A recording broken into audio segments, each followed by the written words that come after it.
Acts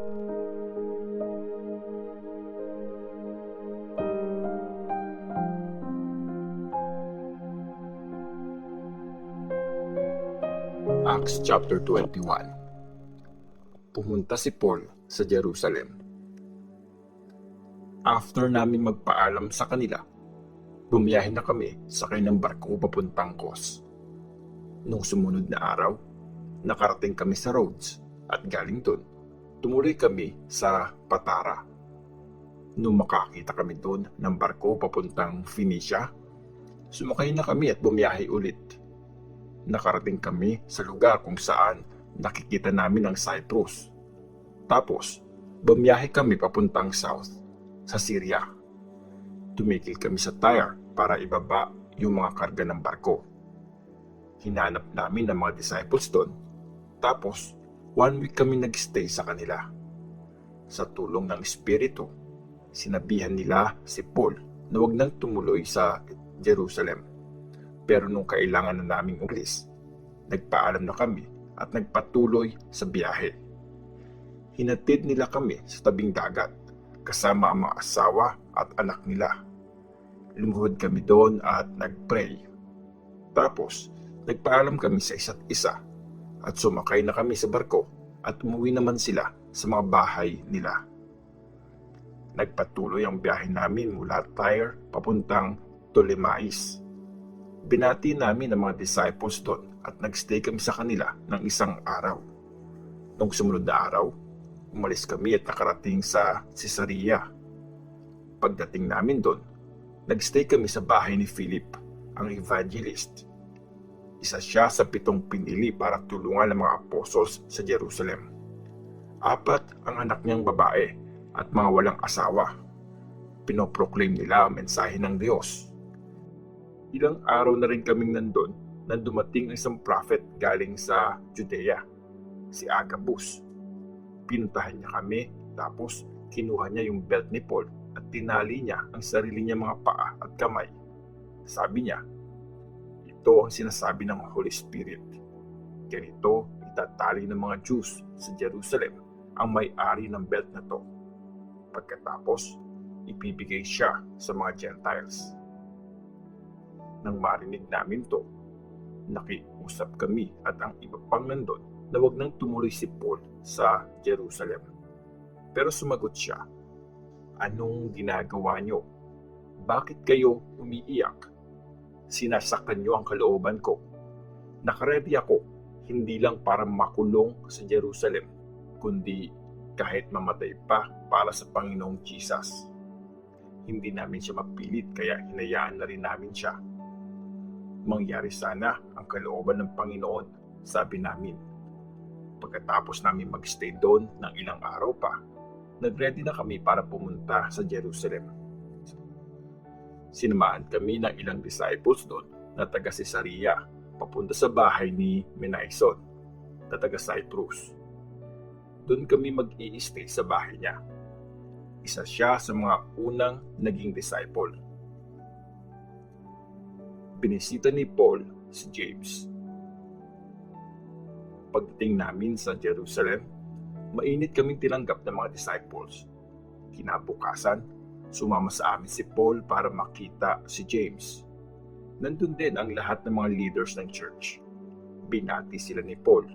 Tapos, nireport niya sa kanila lahat ng ginawa ng Diyos sa mga Gentiles dahil sa ministry niya.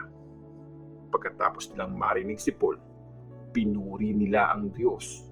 Sinabi nila, kapatid na Paul, nakita mo kung ilang libo ang mga Jews na naging disciples. Mahigpit nilang sinusunod ang law. May nagsabi sa kanila na tinuturuan mo raw yung mga Jews na mamuhay kasama ng mga Gentiles, na talikuran ang law ni Moses. Tinuturo mo rin daw na huwag na nilang ipacircumcise ang mga anak nila at huwag na rin nilang sundin ang mga tradisyon natin. Anong gagawin natin ngayon? Siguradong malalaman nilang nandito ka na. Gawin mo tong sasabihin namin. May 4 na lalaki dito may panata sa Diyos. Sumama sa kanila at gawin nyo yung ritual ng paglilinis. Bayaran mo ang mga dapat nilang bayaran para mapagpakalpo sila.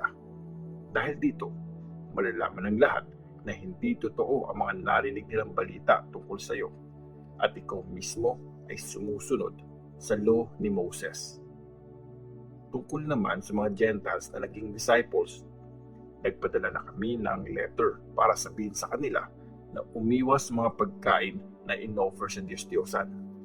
Huwag kakain ng dugo o anumang hayop na binigti. Dapat din silang umiwas sa mga mahahalay na gawain.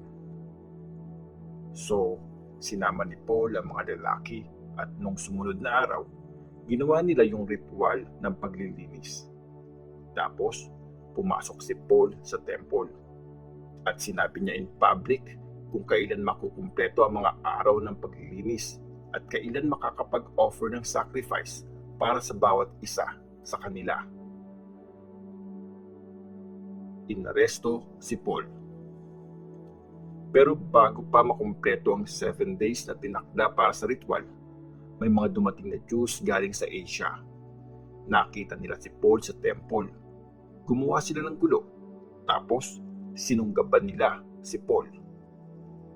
Mga taga-Israel, sigaw nila, tulungan niyo kami. Ito yung taong pumupunta sa iba't ibang lugar para turuan ang mga tao na labanan ng Israel.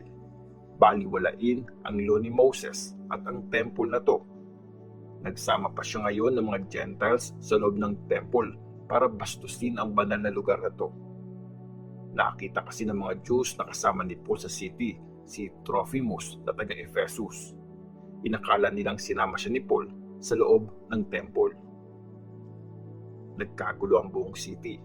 Sinugod ng mga tao si Paul at kinaladkad siya palabas ng temple. Tapos, sinara nila agad ang pinto ng temple. Sinubukan ng mga taong patayin si Paul, pero nakarating sa commander ng Roman soldiers na may riot sa buong Jerusalem. Nagsama ang commander ng mga kapitan at sundalo at pinuntahan nila agad ang crowd.